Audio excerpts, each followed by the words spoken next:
Welcome to another edition of Conversations with Paul Brown. We are in Central South Carolina. Kate Salley Palmer is our guest. We've known her for decades. She's got a great history. She does great work, and she has just come out with a brand new book. I wanted to be a cartoonist from the time I was about 5 years old. And then my Aunt Yaya took me to see Cinderella. And she told me that it was all drawings. And I could not believe that drawings could move like that. And so I wanted to work for Walt Disney. So starting at 5 years old, did you realize you had a knack for this? Well, my parents recognized it. My parents started to tell me that I was an artist and that I could draw. And they provided me with drawing supplies. My folks couldn't really afford to send me to an art school. I was accepted at the Rhode Island School of Art because the process was you had to do almost a graphic novel of your life, and I did that, and I was accepted, but I couldn't go. I had scholarships, in-state scholarships, so I went to the University of South Carolina. And majored in what? I majored in elementary education. Just as a backup. That's what my mother said, just in case you don't get married. Oh, really? Just in case it's a backup. Yes, you'll have a way to support yourself, and also another big factor in my choosing elementary education was you didn't have to take math. You're studying to be a teacher. Yeah. At some point, do you meet a guy at the University of South Carolina? No. I had a cartoon strip in the Gamecock, the student newspaper. How did that come about? Well, I was sitting next to the editor of the newspaper in biology, and I was taking notes the way I usually take notes, which is drawing pictures. And I was drawing pictures of the professor and drawing all kinds of pictures, and the editor of the newspaper looked over at my notebook and said, "I want you to do a cartoon strip for the Gamecock." And had you ever done one before? No. And No. you said? And I said, "Okay, I'll think of something over." And this was like in April or May, and so over the summer I thought of all kinds of things because I love political stuff. So I decided to caricature the president of the university, the dean of men, the dean of women.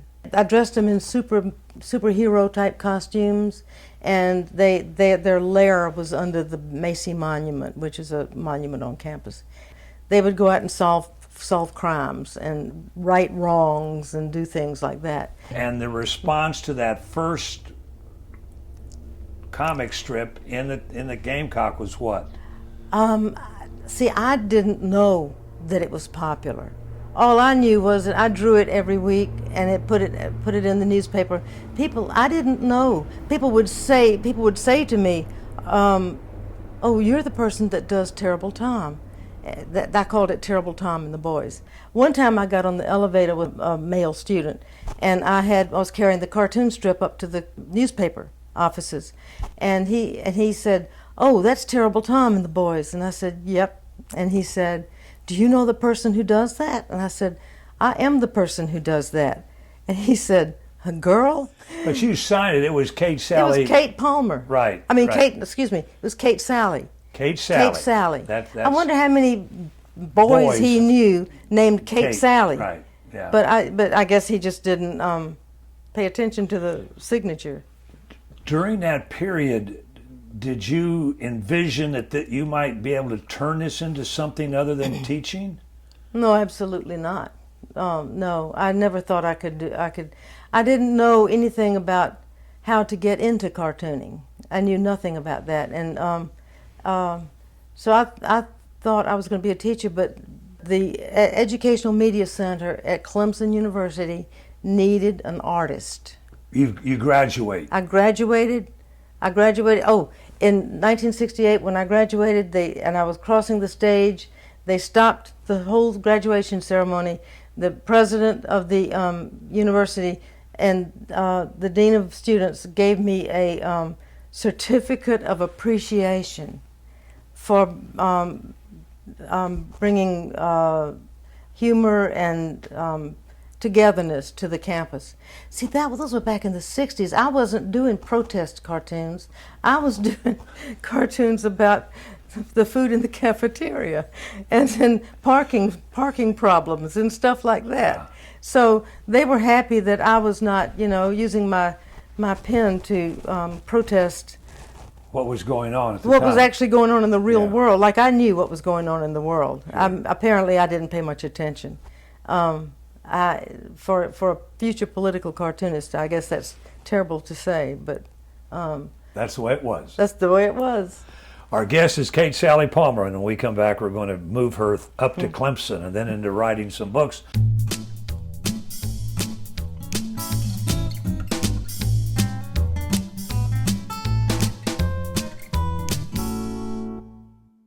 I moved to Clemson to start my job at the Educational Media Center at Clemson University. And your job was to do what? I drew pictures all day long.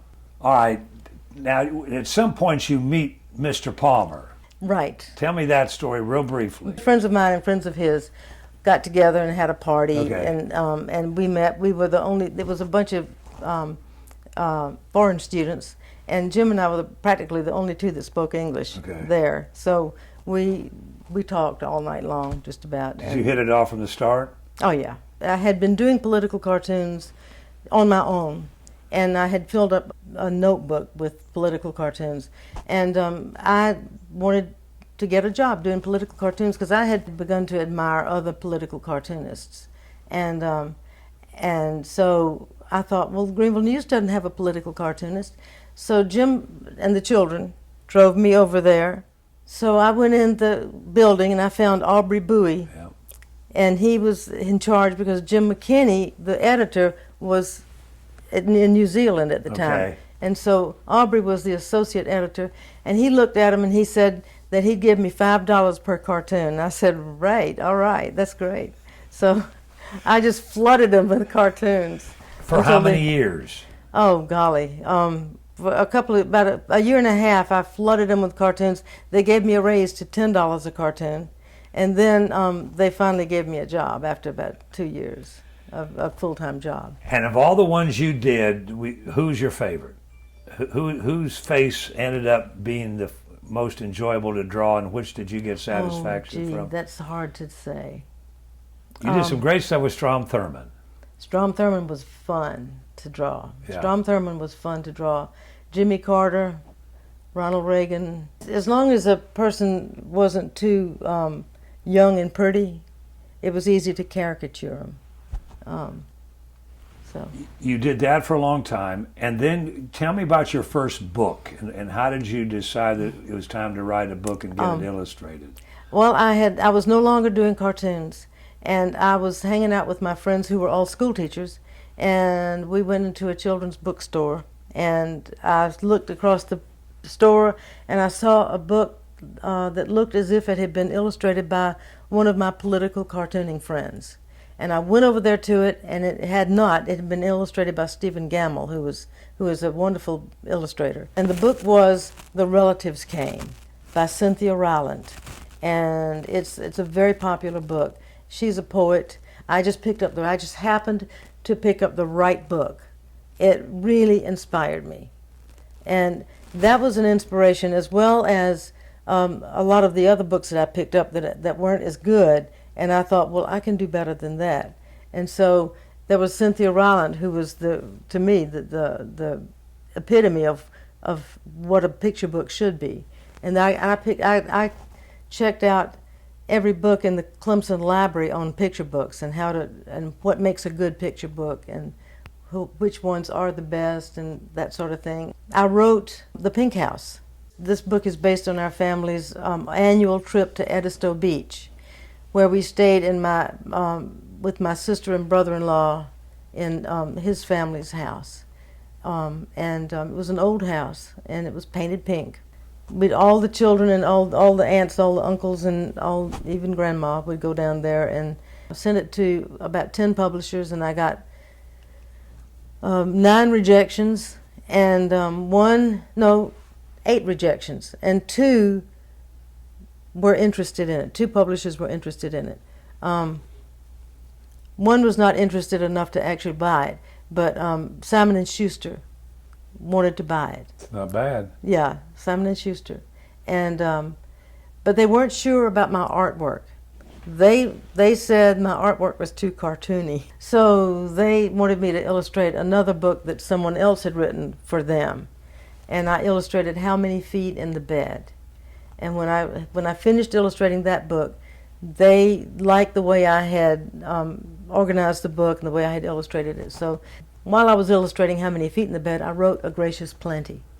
And A Gracious Plenty is the first book that I actually wrote and illustrated that was published by Simon & Schuster. In total, you have been involved in how many books? About 11. Okay. Well, and that's not counting the ones I've illustrated for others. Yeah. Tell me about the latest and how it came about and the title of it. The latest is The Lady of Kofutacheki, and it's when you see it written out, you think, well, that's impossible to pronounce. Correct. But then if you sound it out, it's pronounced just the way it's spelled, Kofutacheki. Actually, I'm pronouncing it wrong.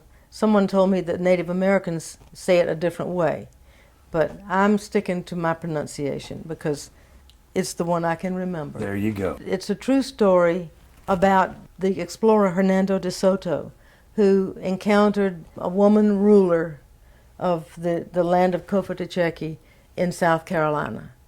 And there apparently some of the explorers wrote about the encounter, and that's all we know is what they wrote.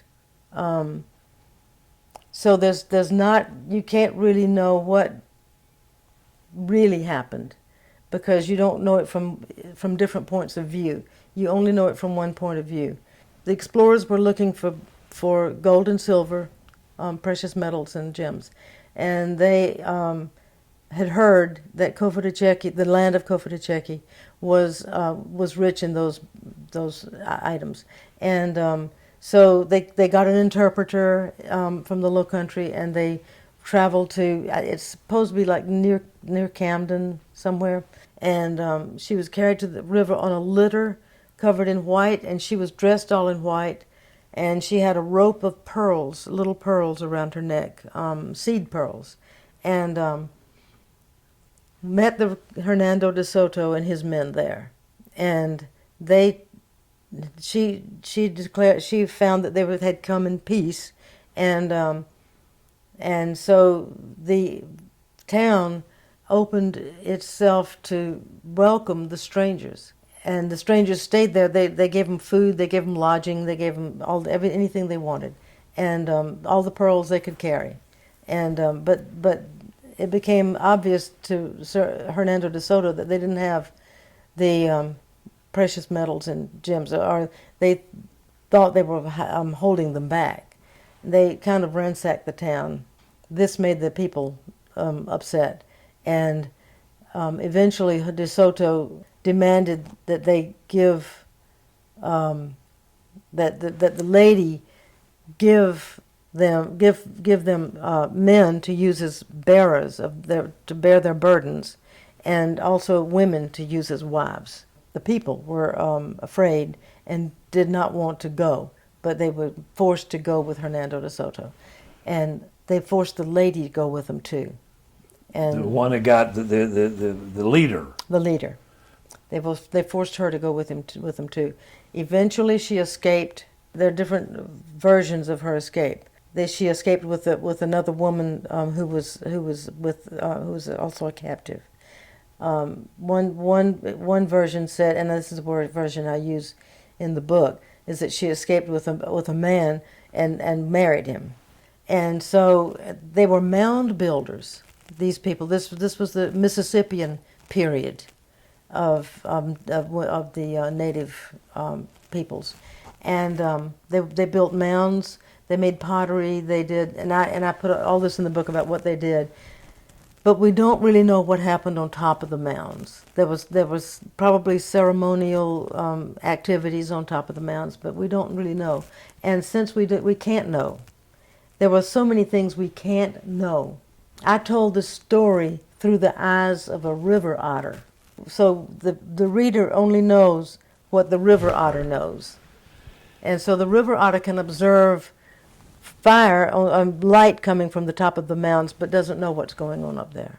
My son James illustrated the book. Is this the first one he's been involved with? Like Oh no, that? he illustrated Francis Marion and the Legend of the Swamp Fox, and he illustrated First South Carolinians. So it's well. a family affair. It's a family affair, yes it is. Have you got anything else that you're working on that you can tell us in closing? Last year I did a graphic novel version of Pride and Prejudice. It's with an agent in New York now. So I don't know what's going to happen to that. But I don't know what I'm going to do next. I'm between jobs. All right, well, if I hear anything, I'll give you a call. Please do. Our guest has been Kate Salley Palmer from Central South Carolina. Thank you for sharing your story, and we invite all of you to be back with us next week, same time, for our next edition of Conversations with Paul Brown. Until then, take care, everybody.